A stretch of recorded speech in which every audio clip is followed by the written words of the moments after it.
At 2:15 p.m. on December 18, 1944, Private James Rourke crouched inside a frozen Belgian barn with a modified Springfield and a technique no manual authorized. German infantry advanced across 300 yards of snow.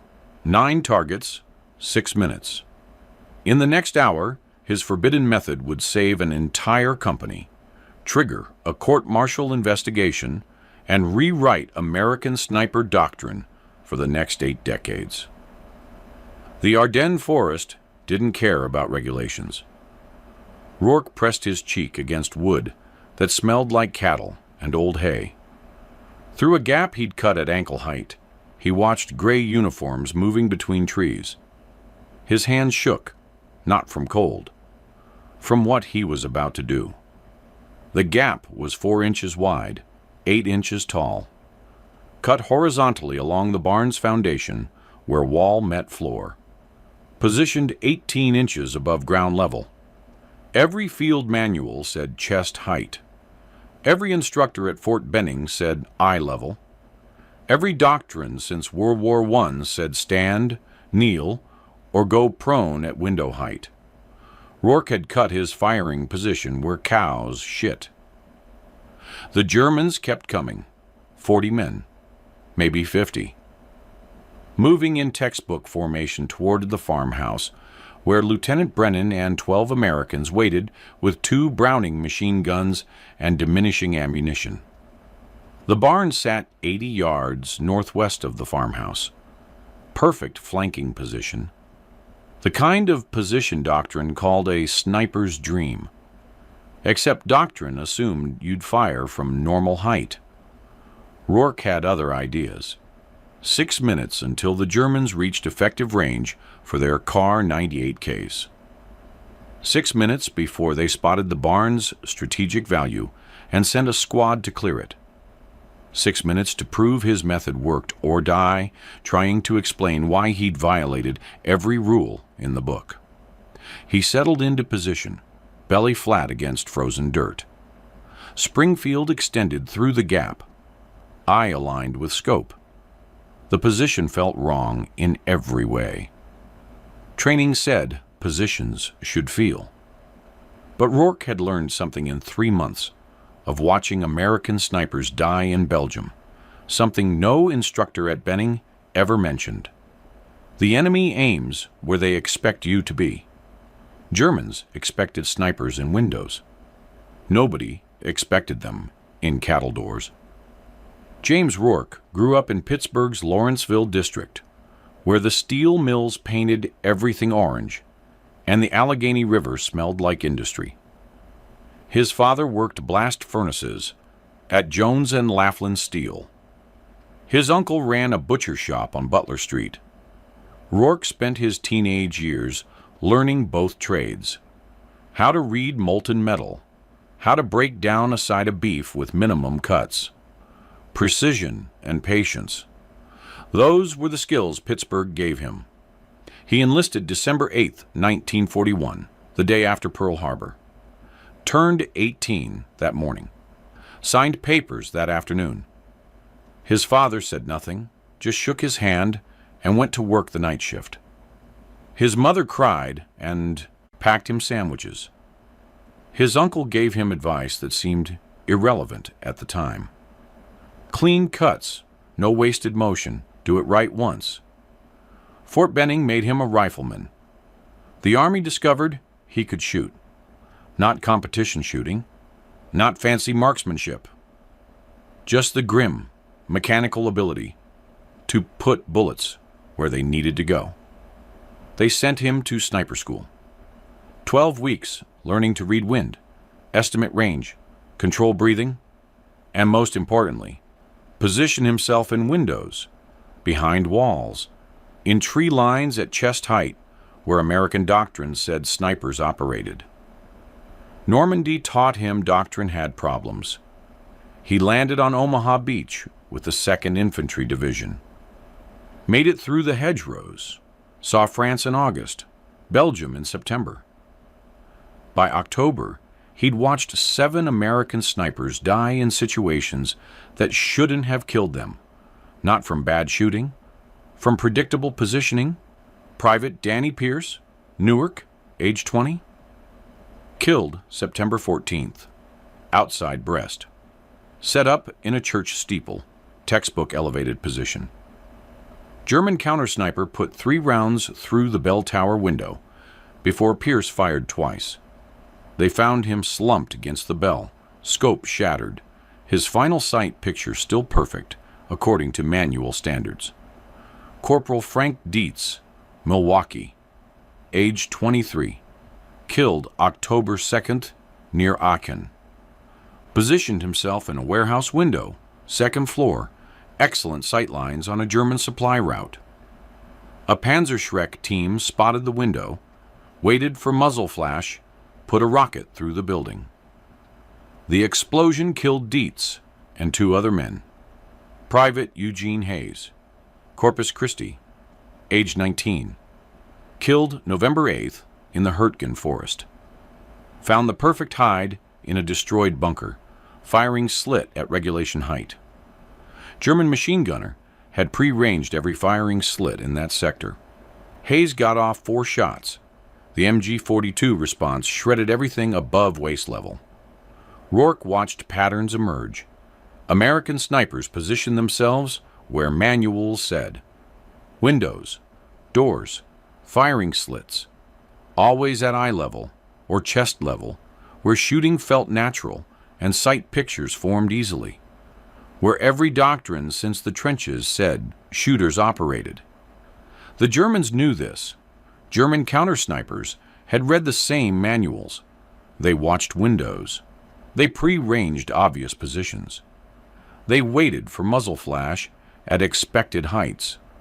And American snipers kept dying. November brought Rourke to Belgium with what remained of his company. 63 men down to 42. They held a village called Rocherath, population 200, notable only for sitting on the main road to Malmedy. By December, intelligence reported German armor massing in the Ardennes. Nobody important believed it. The Ardennes was quiet sector. Exhausted divisions went there to rest. The Germans wouldn't attack through forest in winter. December 16th proved intelligence right and command wrong. The offensive hit before dawn. Artillery, armor, infantry. The entire German 6th Panzer Army driving west like it was 1940 again. Rourke's company pulled back to a farmhouse complex 3 miles east of Rocherath. Lieutenant Brennan, fresh from Fort Riley, established defensive positions. 2 machine guns, 12 rifles, 1 Springfield with scope. Brennan looked at Rourke. Think you can slow them down? Where do you want me? Barn, northwest corner. Pick off officers when they advance. Standard assignment, standard positioning. Rourke had 3 different window positions prepared in that barn. Head height, knee height, prone at door level. Every one of them would get him killed the moment he fired, because every one of them was exactly where German counter-snipers expected American shooters. That night, December 17th, Rourke couldn't sleep. He lay in the barn loft, listening to artillery rumble in the east, thinking about Pierce in his steeple, Dietz at his window, Hayes at his firing slit, all dead because they followed doctrine, all killed because the enemy knew American patterns better than Americans did. There had to be another way. Rourke climbed down from the loft, found tools in a shed, saw, hammer, crowbar. The barn's north wall faced the direction Germans would come. The wall was old timber, gaps between boards where weather had worked the wood. At ground level, where wall met foundation, there was a gap cattle used for drainage, 4 inches tall, 16 feet wide. He started cutting. The work was quiet, controlled. He removed boards at ankle height, expanding the drainage gap into something a rifle barrel could fit through. 4 inches became 8. 8 inches tall, 50 inches wide. He reinforced the opening's top edge so it wouldn't collapse. Cut firing ports every 6 feet along the wall, positioned them 18 inches above ground level. The smell was terrible. Decades of cattle urine, frozen manure, rot. His hands stuck to the wood. Splinters dug under fingernails. The saw blade kept binding on old nails, and his thumb started bleeding where he'd slipped with the crowbar. It took him until 1:30 a.m. He tested the position, lay flat, extended the Springfield through the gap, eye to scope. The sight picture was perfect. 30-degree field of view, clear lines on the approach from the east, and most importantly, 18 inches off the ground where no German would think to look. Court-martial risk flashed through his mind. Unauthorized modification of defensive positions, destruction of civilian property, operating outside tactical doctrine, dishonorable discharge, prison time. But the calculation was simple. Follow regulations and probably die, or break regulations and possibly live. He chose life. December 18th dawned gray and frozen. German scouts probed the perimeter at 9:30 a.m. 6 men testing American positions. They withdrew after token fire. Brennan knew what was coming. The scouts would report. The main force would arrive before dark, and the farmhouse would be overrun unless something disrupted. German timing. At 1:45 p.m., Rourke moved into the barn. He carried the Springfield, 80 rounds in stripper clips, 2 canteens, and a trench knife. No radio, no backup. Brennan's orders were simple. Harass their advance. Buy us time to prepare fallback positions. Don't get killed. Rourke said nothing about his modified firing position. He settled into the barn's north wall, chose the center firing port, arranged ammunition within reach, tested sight picture again, then waited. Outside, snow fell in lazy spirals. The forest edge sat 300 yards east. Between forest and farmhouse, open ground, gentle slope, scattered fence posts from a property line that no longer mattered. Perfect killing ground if you could dominate it. At 2:15 p.m., the Germans appeared. 40 men in winter camouflage emerging from tree line, moving in squad formations. 4 men up front, main body 20 yards back. An officer walking in the second rank with a map case. Textbook advance. Cautious but confident. They'd done this before, cleared dozens of farmhouses from Luxembourg to here. Rourke watched them come. His breathing slowed. Heartbeat dropped to 48 beats per minute, the rate his body found when concentration peaked. The Germans were at 250 yards, then 200. They moved with the kind of efficiency that came from experience. No wasted motion, no conversation, just advance. The officer paused to check his map. 180 yards. Rourke exhaled, squeezed. The Springfield cracked. The officer dropped. Not dramatic, just vertical, to horizontal in a second. The Germans reacted instantly, dropped prone, scanned for the shooter. 40 pairs of eyes searching windows, doors, roofline. Searching at eye level where snipers positioned themselves. Nobody looked at the barn's foundation. Rourke cycled the bolt. Found his second target. Squad leader crawling toward cover. Squeezed. Hit. The man stopped crawling. The Germans started firing. Blind suppressive fire at the barn's windows. 30 rifles pumping rounds into chest-high positions that Rourke wasn't occupying. He fired again. Third target. Then fourth. The engagement stretched into pattern. Germans would advance. Rourke would fire. Germans would return fire at phantom positions while he stayed flat against frozen dirt where their bullets passed overhead. They couldn't see his muzzle flash.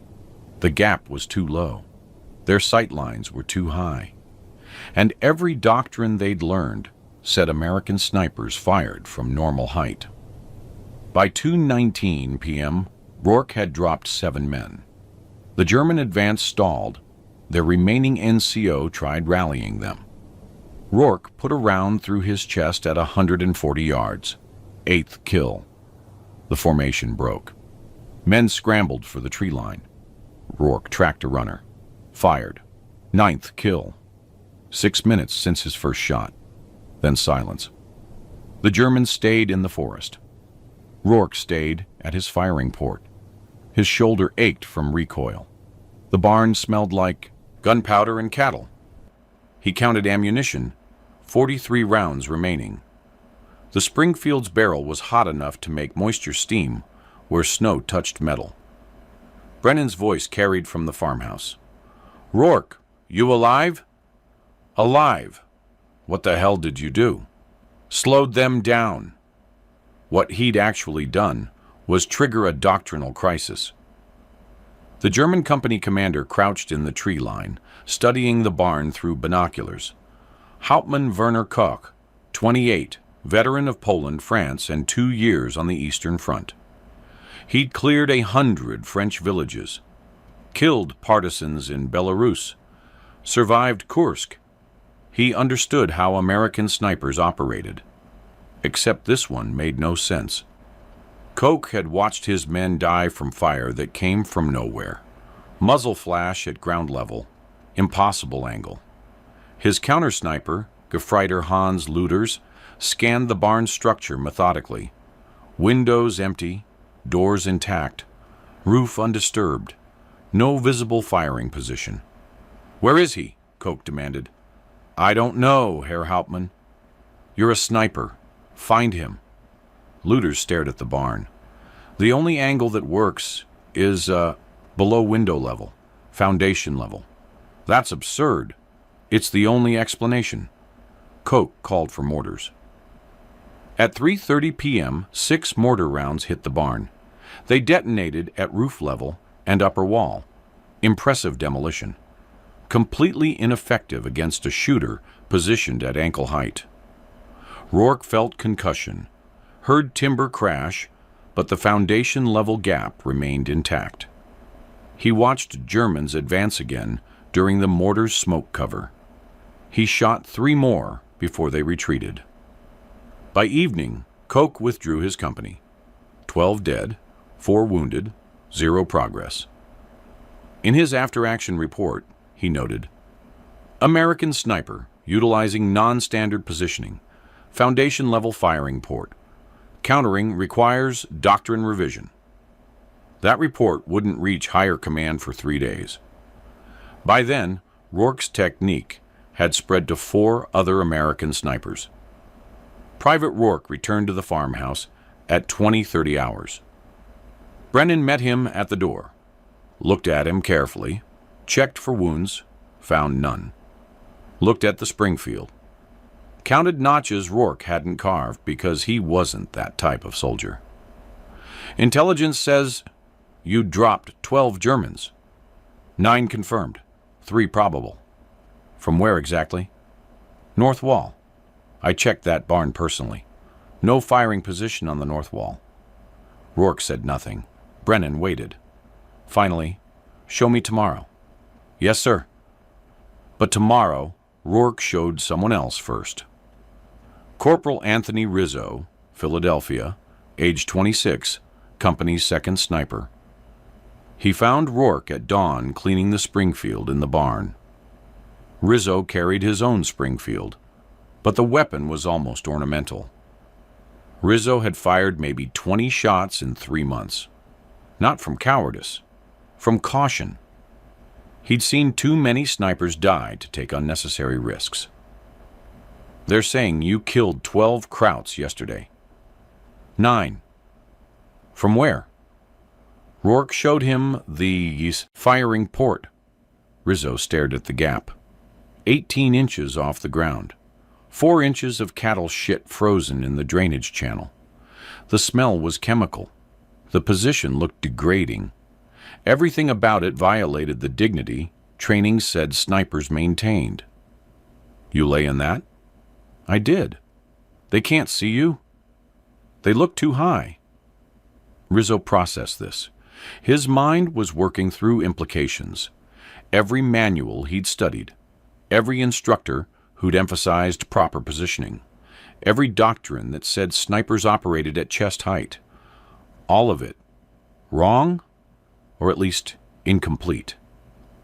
Jesus Christ, Rizzo whispered. Don't mention it to Brennan yet. Why not? Because he'll order me to stop, or order everyone to do it. Either way, it becomes official. And the minute it's official, the Germans adapt. So what do? We spread it quietly, sniper to sniper. No paperwork, no orders. Just show someone you trust. Rizzo nodded slowly. There's a guy in Baker Company. Turner.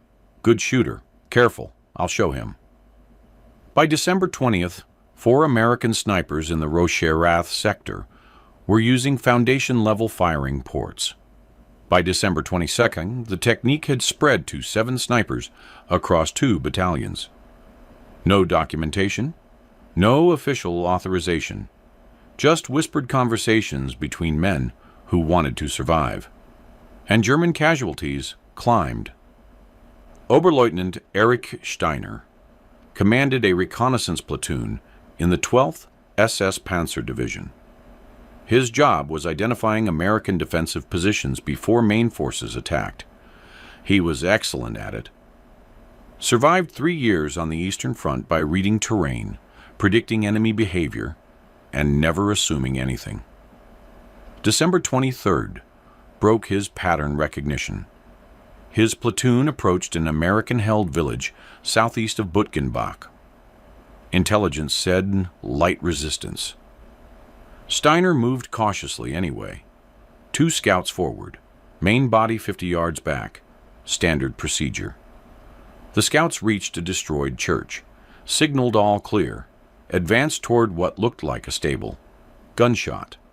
1 scout dropped. Steiner's platoon went prone. Returned fire at the stable's windows. Predictable counter-sniper work. Suppress likely positions.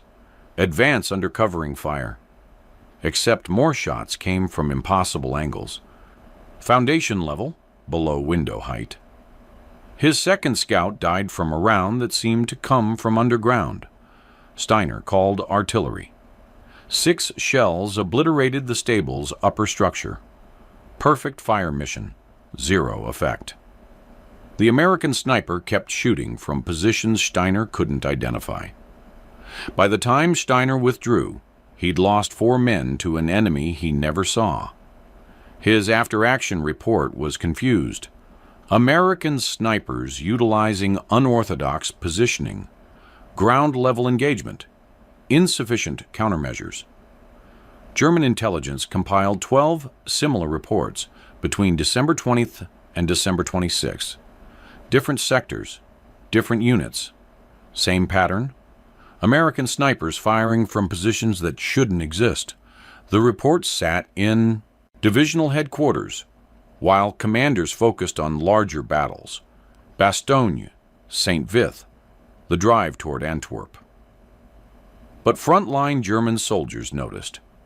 They stopped trusting obvious approaches, started scanning ground level, threw grenades at building foundations before entering, wasted ammunition suppressing barn floors and cattle sheds.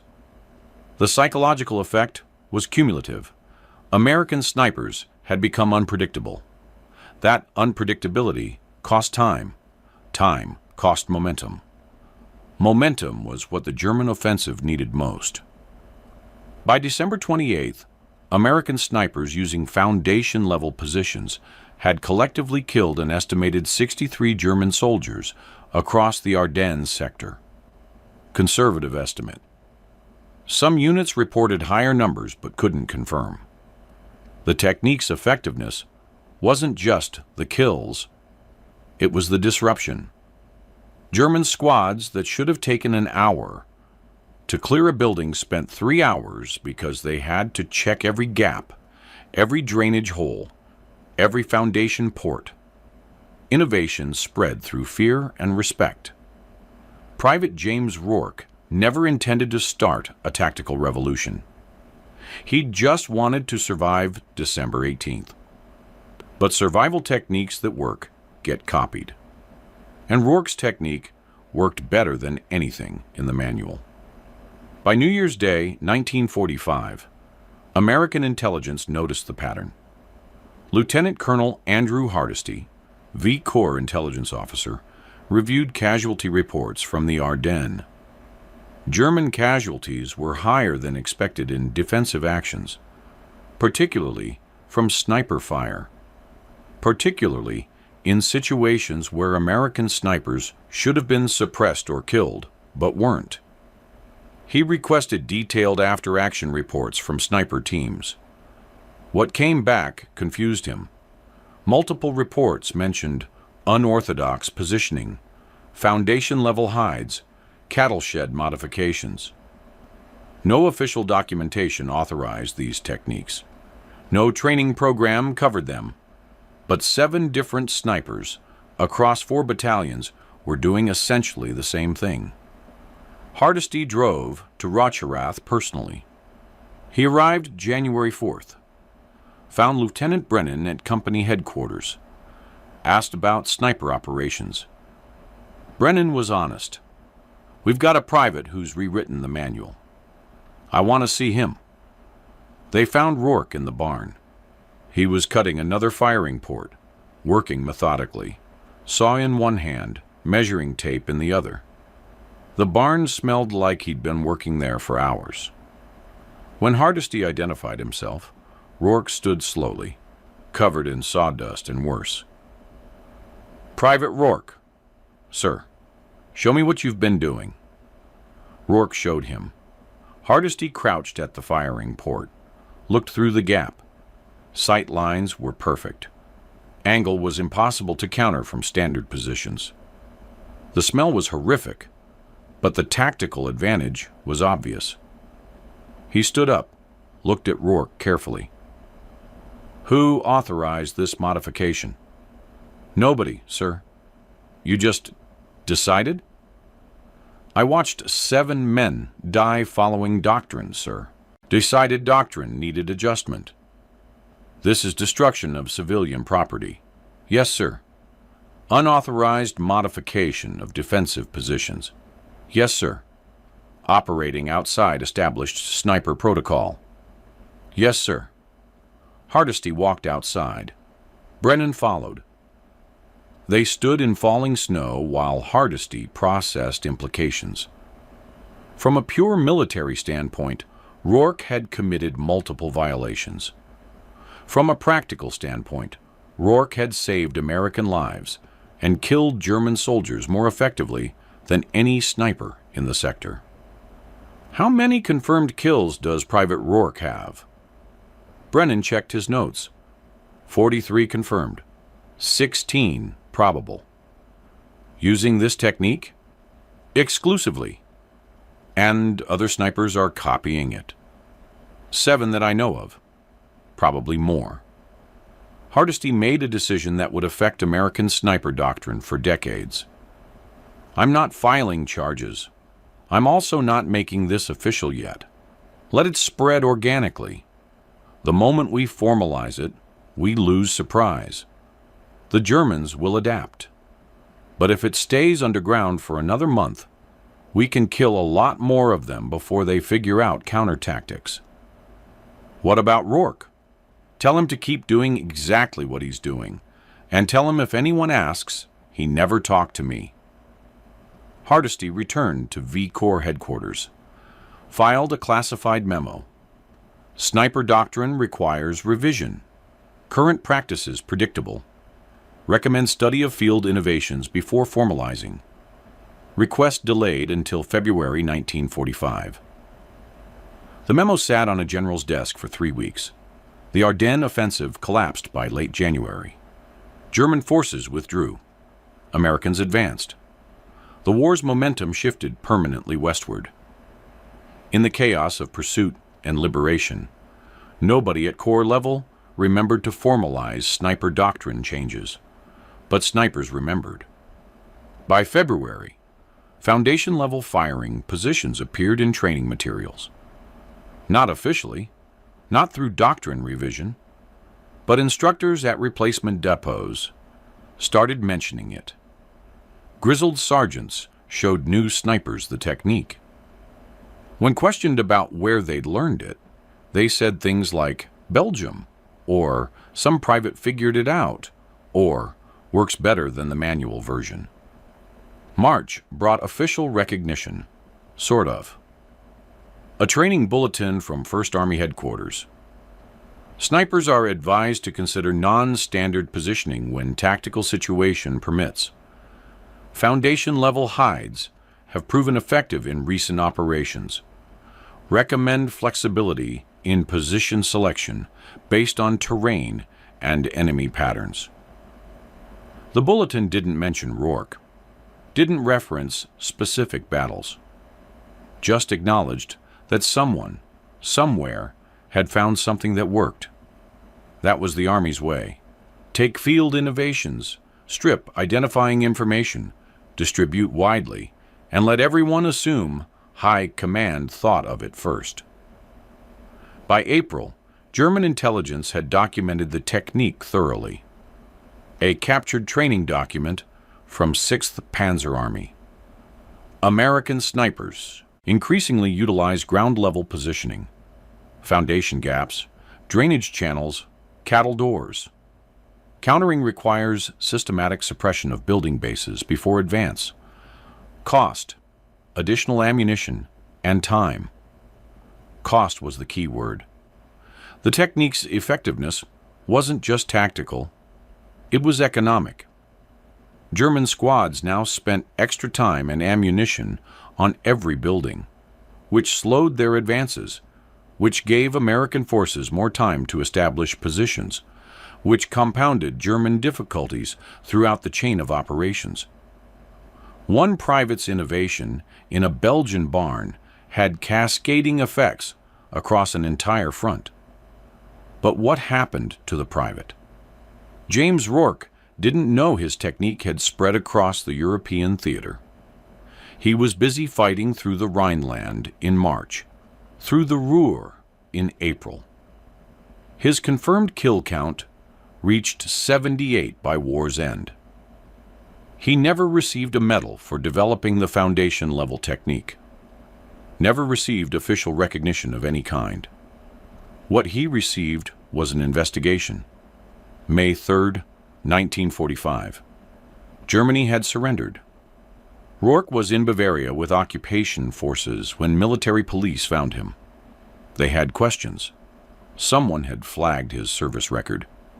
Specifically, unauthorized modification of civilian structures in Belgium, destruction of private property, operating outside tactical doctrine. The investigation took 2 weeks. Rourke sat through 4 interrogations, different officers, same questions. Why did you modify the barn? Who authorized it? Did you know it was against regulations? The implications were clear. Now that the shooting was done, the Army wanted to know if paperwork had been followed. It hadn't. May 17th, Rourke faced a formal inquiry. Not a court-martial, just an administrative hearing to determine if charges were warranted. He sat across from 3 officers who'd spent the war in staff positions. They had his service record. They had after-action reports. They had testimony from Lieutenant Colonel Hardesty explaining the tactical value of Rourke's innovation. They also had regulations. The senior officer, a major named Whitman, read charges. Private Rourke, you are accused of unauthorized modification of civilian property on or about December 17, 1944. Said modification involved structural damage to a barn in Rocherath, Belgium. Belgian government has filed a claim for $50 in damages. How do you plead? $50. 78 German soldiers dead. 63 others killed by snipers using his technique. Countless American lives saved.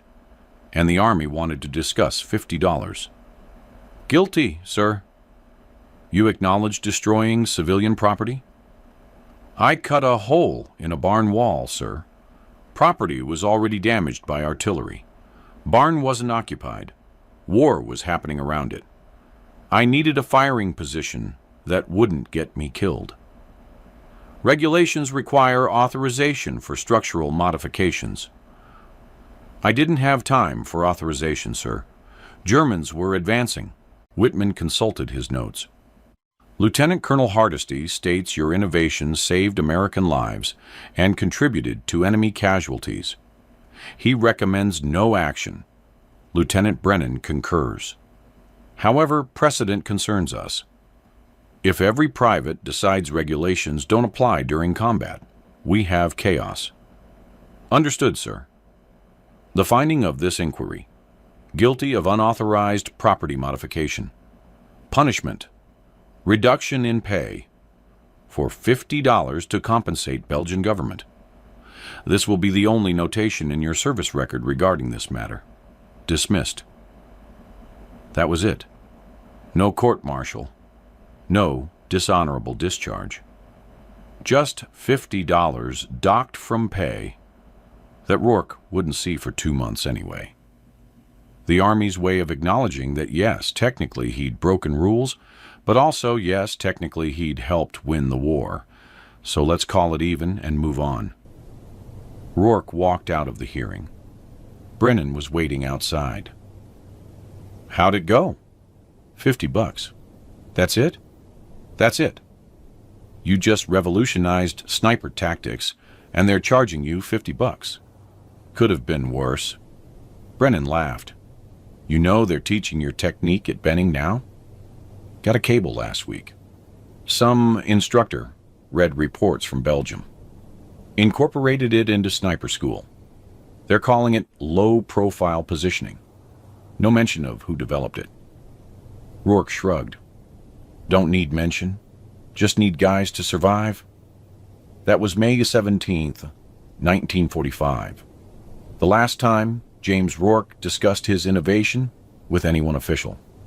He shipped home in September, arrived in New York, took a train to Pittsburgh, stepped off at Penn Station, and walked through Lawrenceville like the war had been a dream. The mills still painted everything orange. The Allegheny still smelled like industry. His father still worked blast furnaces. His mother still made sandwiches. His uncle's butcher shop still stood on Butler Street. Nothing had changed. Everything had changed. Rourke didn't talk about the war. When people asked, he gave simple answers. Belgium, Germany, some fighting. Came home. When someone asked if he'd killed anyone, he said, next question. When someone called him a hero, he walked away. He wasn't being modest. He was being honest. Heroes were men who died. Survivors were men who figured out tricks and got lucky. He took a job at Jones and Laughlin, same mill as his father. Worked there 37 years. Blast furnaces first, then foreman, then shift supervisor. He married in 1947, had 3 children, bought a house in Morningside, coached Little League, attended church sometimes, lived the kind of unremarkable post-war life that thousands of veterans lived. He never mentioned sniping. His children didn't know until they were adults. His wife knew because she'd found his discharge papers while organizing files. She asked once. He said, I was a rifleman. She didn't press. Some veterans talked, others didn't. She respected the difference. Twice a year, Rourke received letters from the Army. First letter, September 1947. Notification that his technique was now standard sniper doctrine. The Army had formalized low-profile positioning into training materials. Field Manual 23-10 included a section on foundation-level firing ports. No mention of Rourke. just technical descriptions and tactical applications. Second letter, June 1952. Korean War update. American snipers in Korea were using modified versions of his technique, adapting to different terrain, but same principle. Statistics showed improved survival rates. The letter thanked him for his service. Didn't explain why it took 7 years to say thank you. After that, silence. The Army moved on. Wars moved on. Doctrine evolved. Vietnam brought jungle sniping. Desert Storm brought urban sniping. Iraq brought counterinsurgency sniping. Each generation adapted the same core principle. Don't position yourself where the enemy expects. Rourke's contribution faded into the background noise of military evolution, not forgotten, just absorbed. The technique became so standard that nobody remembered it had been innovative. That's how good ideas work. They stop being someone's idea and become everyone's practice. Rourke retired from Jones and Laughlin in 1982. He was 61. His pension was adequate. His health was declining. 37 years of blast furnace work had damaged his lungs. He spent retirement in his house, watching television, playing cards with neighbors, visiting grandchildren. He died March 8, 1994. Heart failure. Age 73. Buried at Allegheny Cemetery, overlooking the mills where he'd worked. His obituary in the Pittsburgh Post-Gazette was 4 paragraphs. Third paragraph mentioned World War II service. Mr. Rourke served with the 2nd Infantry Division in Europe. He was awarded the Bronze Star and Purple Heart. He rarely discussed his military service. The obituary didn't mention sniper school, didn't mention Belgium, didn't mention that his innovation had saved American lives for 5 decades, because nobody writing the obituary knew. In 1998, a military historian named Dr. Sarah Chen researched sniper doctrine evolution for a book on infantry tactics. She found references to low-profile positioning appearing in 1945 training manuals without clear attribution. She dug deeper, found after-action reports from the Ardennes, found Hardesty's classified memo, found the inquiry record from May 1945. She found James Rourke. Chen published her findings in 2001.